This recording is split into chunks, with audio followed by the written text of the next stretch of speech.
और चलिए अब आपको सीधे बैतूल लिए चलते हैं, जहां पर मुख्यमंत्री मोहन यादव रक्षाबंधन कार्यक्रम में शामिल हुए और संबोधित कर रहे हैं। सतपुड़ा की गोद में मां ताप्ती के उद्गम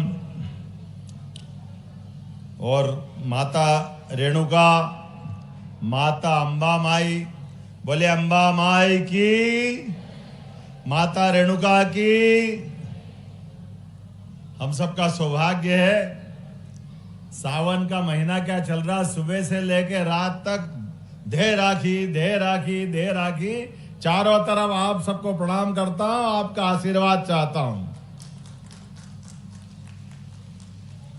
सावन का महीना और बहनों का आशीर्वाद जिसको मिल जाए उसको इस जन्म में और कुछ नहीं चाहिए, सब आपके आशीर्वाद में मिल जाता, आपकी खुशी में मिल जाता।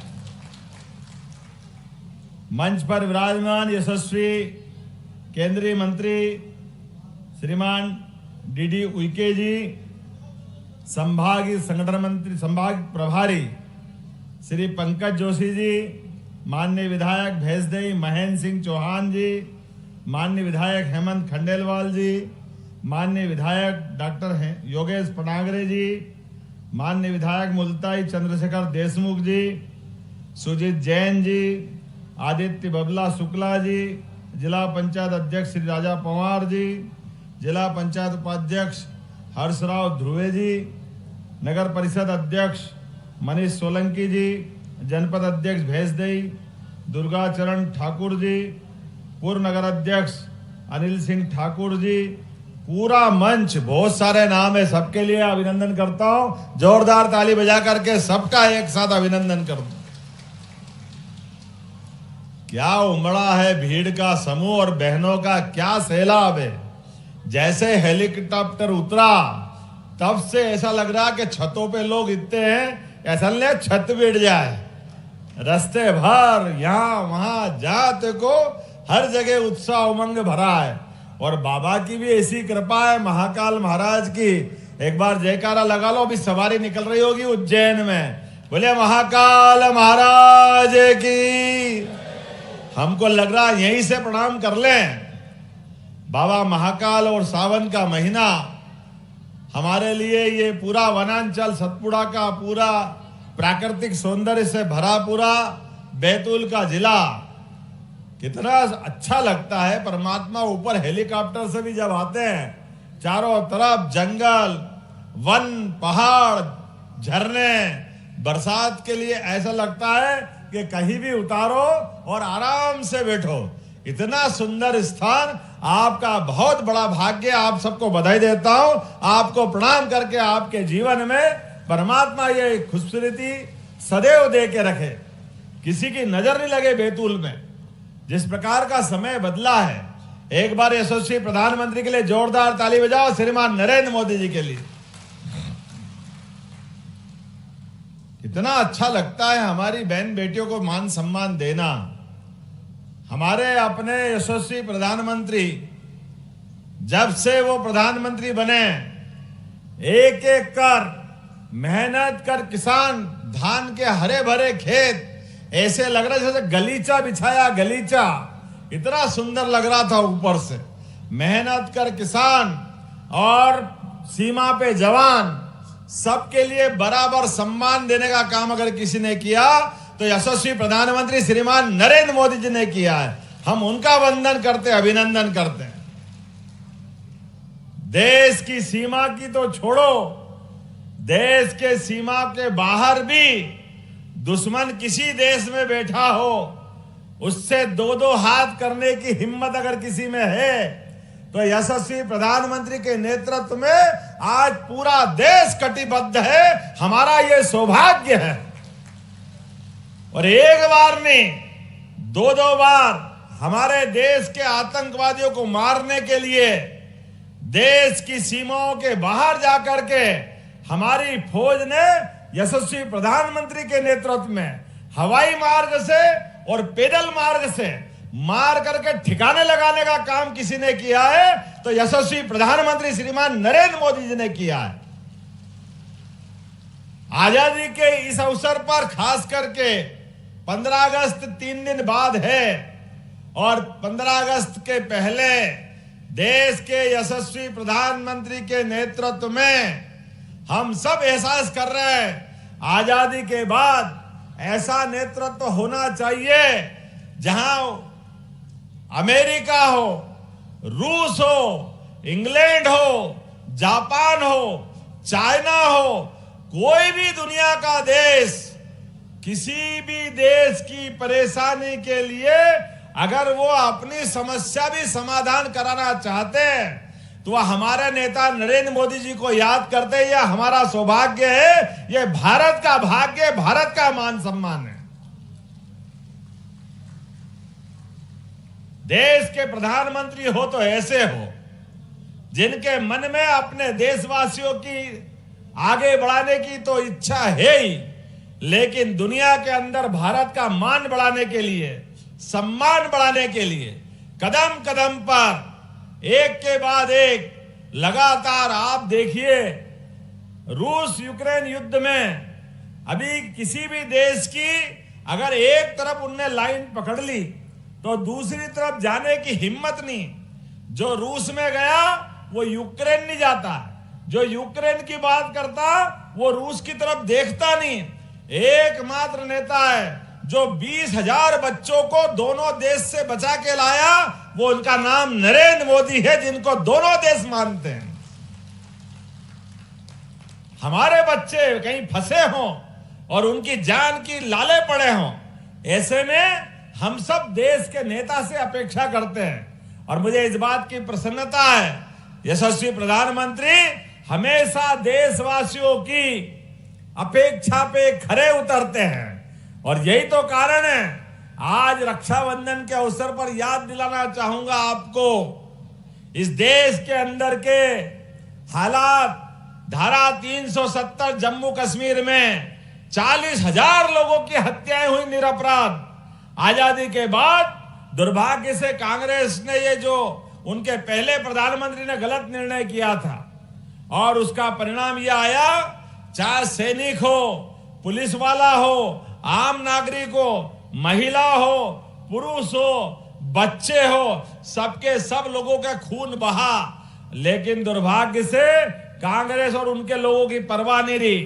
एकमात्र नेता नरेंद्र मोदी, मैं ये बात इसलिए कह रहा हूं कि 15 अगस्त का 78वां हमारा अपना स्वतंत्रता दिवस मना रहे हैं तो देश की आजादी के समय की परिस्थिति को भी याद करना पड़ेगा और हम ये भी याद करेंगे, यही नेता है जिनने अपने बलबूते पर डंके की चोट 370 को उठा के बाहर फेंक दिया और देश को इस झंझट से बाहर किया है। पूरा कश्मीर आज एक अलग दौर में पहुंचा है, विकास की धारा में शामिल हुआ है। यह हमारा सौभाग्य है। और एक अकेला कश्मीर नहीं, अयोध्या में भगवान राम भी मुस्कुरा रहे हैं, तो उसका बड़ा कारण हमारी सरकार और सुप्रीम कोर्ट। जोरदार अभिनंदन करो, जय जय श्री राम। वनवासियों के बीच में, आदिवासियों के बीच में अगर कोई देवता पुजाते, वो एक ही देवता भगवान राम। कोई प्रतिमा रखी हो और प्रतिमा पे कपड़ा ढांक दे, पहचान में नहीं आने दे, लेकिन पास में केवल तीर और धनुष रख दे, तो अपने आप कोई भी बता देगा कि ये भगवान राम की प्रतिमा है और किसी से पूछने की जरूरत नहीं। ऐसे हमारे वनवासियों के बीच, आदिवासियों के बीच पूजे जाने वाले भगवान राम, उनका मंदिर बनाने का भी झंझट निपटाने का काम सुप्रीम कोर्ट की मदद से अगर किसी ने किया है तो यशस्वी प्रधानमंत्री श्रीमान नरेंद्र मोदी जी ने किया है। हमें इस बात का गर्व है। और अब तो ये समय कैसा अच्छा आया है, बहनों के सामने मैं कह रहा हूं, आजादी के बाद पहली बार ऐसा होगा कि हमारी लोकसभा, हमारी विधानसभा, इनके अंदर भी 33% आरक्षण महिलाओं का, बहनों का देने का अगर निर्णय किसी ने किया है तो यशस्वी प्रधानमंत्री श्रीमान नरेंद्र मोदी जी ने किया है। मैं आपको इसकी बधाई देना चाहता हूं। आने वाले लोकसभा विधानसभा, भाई लोगों आप थोड़ी विचार कर लेना, आपकी जगह जाएगी और बहनों की जगह आएगी, धूमधाम से राखी मनेगी, ये एहसास कराने का काम किसी ने किया है। 33% आरक्षण आजादी के बाद पहली बार देने की हिम्मत दिखाई तो 56 इंच के सीने वाले यशस्वी प्रधानमंत्री नरेंद्र मोदी जी ने दिखाई। हमें इस बात का आनंद है। अरे इस देश में सदैव से माता बहनों के लिए क्या सम्मान है बताने की जरूरत नहीं। बुद्धि की देवी माता सरस्वती, धन की अच्छा आपकी इच्छा हो, आकांक्षा हो तो लक्ष्मी माता की पूजा करना पड़ता। और कोई भी युद्ध में जीतने जाना हो, किसी भी कष्ट से बाहर आना हो तो सबकी इच्छा की पूर्ति करने वाली आद्य शक्ति दुर्गा, जो सबके लिए सदैव पराक्रम पुरुषार्थ का आशीर्वाद देती है। एक बार मां जगदंबा को याद कर लो तो विजय ही विजय, चारों तरफ विजय, ये हमारी संस्कृति है। दुनिया में एकमात्र देश भारत है जो माता बहनों के लिए इतना सम्मान के साथ देखता है और कोई देश ऐसा नहीं। अरे तो हमारे तो देवी देवताओं को भी याद करो तो सीताराम, पहले हमारी सीता माता याद आएगी, बाद में भगवान राम याद आएंगे। राधा कृष्ण, पहले राधा जी याद आएगी, फिर भगवान कृष्ण आएंगे। इतनी उदात्त सनातन संस्कृति के लिए अभिनंदन करते हैं हम सब, एक दूसरे का स्वागत करते हैं। इसलिए हमारे तीज त्योहार, हमारे पर्व कदम कदम पे हमको अपनी जड़ों की तरफ बुलाते हैं। हमारी जड़ें भी इतनी गहरी है कि दुनिया के कई देश, बड़े बड़े महाशक्तिशाली देश आए और गए। इसलिए इकबाल ने कहा है, कुछ बात है कि हस्ती मिटती नहीं हमारी। यूनान, मिस्र, रोम बहुत बड़े बड़े देश थे, लेकिन इस आंधी में उनके पते ही नहीं चले वो कहां गए। इन सारी झंझटों में 1000 साल की गुलामी के बाद भी अगर कोई देश अपने स्थान पे खड़ा होकर के दुनिया के सामने अपनी पहचान बनाता है, उस देश का नाम है भारत वर्ष। बोलो भारत माता की। अपनी मातृ संस्था से हमारा संबंध क्या जुड़ता है ये अपने आप बता देता है। सारे दुनिया के 200 से ज्यादा देश वो सब पुरुष प्रधान संस्कृति को मानते हैं। कोई अमेरिका को माता नहीं कहता, इंग्लैंड को माता नहीं कहता। एकमात्र देश भारत है जो कहता है भारत माता की। मातृ सत्ता की जो अधीनता मानता है, माता बहनों की जो इज्जत करना जानता है। और तो और हम तो पृथ्वी पे भी 9 ग्रह में सारे ग्रहों के अंदर एकमात्र पृथ्वी है जिनको वसुंधरा के माता के बुलाते हैं। ये सम्मान देने की हमारी संस्कृति है, ये हमारी पद्धति है।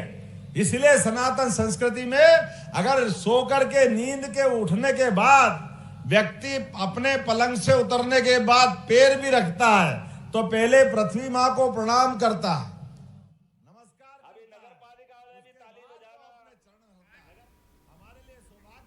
तो बैतूल से लाइव तस्वीरें आप देख रहे थे, जहां पर रक्षाबंधन और श्रावण उत्सव कार्यक्रम में शामिल होने के लिए मुख्यमंत्री मोहन यादव पहुंचे हुए थे। और इसी के साथ यहां पर एक छोटे से ब्रेक के लिए फौरन लौट रहे हैं।